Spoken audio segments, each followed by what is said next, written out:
সমাগত ৰাস মহোৎসৱ শ্ৰীকৃষ্ণৰ ৰাসলীলা উপলক্ষে কোভিড প্ৰটকল ৰক্ষা কৰি প্ৰস্তুতি গাঁৱে ভূঞে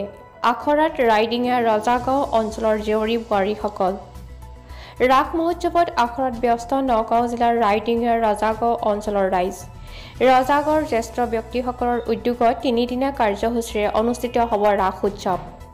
এই উপলক্ষে অঞ্চলটোৰ মহিলাসকলৰ লগতে কিশোৰ কিশোৰীসকল ব্যস্ত হৈ আছে ৰাসলীলা আখৰা কৰাত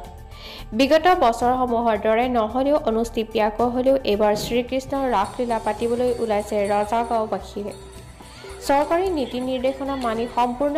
কোভিড প্ৰটকল ৰক্ষা কৰি ৰাস উৎসৱ ভাগ অনুষ্ঠিত কৰিব বুলি উদ্যোক্তাসকলে জানিবলৈ দিয়ে বটদ্ৰাৰ পৰা আজহাৰুদ্দিন আহমেদ খবৰ 24x7 আমাৰ এই ৰাসৰ ৰিহাৰ্চেল স্থলীত ৰজাগাঁৱৰ তিলেগাঁওসমূহ পুৰুষ মহিলা একত্ৰিত হৈ এই ৰাসভাগ কেনেকৈ আগবাঢ়ি যাব সেই ৰিহাৰ্চেল কৰা হৈছে আৰু আমি বিশেষকৈ যিটো আমাৰ কৰোণাৰ যিটো মহামাৰী তাৰ লক্ষ্য ৰাখি তাৰ নিয়ম নীতি সম্পূৰ্ণ আমি মানি চলি এই উৎসৱ আগবাঢ়ি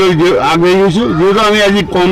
কণ্টিনিউ প্ৰায় 20 বছৰমান হ'ব নেকি 20 বছৰমান প্ৰতি বছৰে আমি এই ৰাসভাগ আগবাঢ়ি যাওঁ গতিকে আমি আগবাঢ়ি গৈছোঁ শ্ৰীকৃষ্ণৰ ৰাসলীলা ভাগ আমি আগত ৰাখি আমি প্ৰত্যেকেই আমি সেই নিয়ম নীতি মানি লৈ এই আগন্তুক ৰাসভাগ সুচাৰুৰূপে চলাই যাম বুলি আমি দৃঢ় প্ৰতিজ্ঞ আৰু কথা হ'ল ইয়াত যদিও আমি পুৰুষসকলে লাগি আছোঁ ইয়াত কমপ্লিটলি এই বছৰৰ আমাৰ এই তিলেগাঁও ৰজাগাঁৱৰ মহিলাসকলে এই কামভাগত আগভাগ লৈছে তেখেতসকলে সুচাৰুৰূপে এতিয়ালৈকে চলাই আহিছে আৰু আমি ভাবোঁ তেখেতসকলে আপোনালোকৰ সহযোগতে এই ৰাসভাগ সুচাৰুৰূপে চলি যাব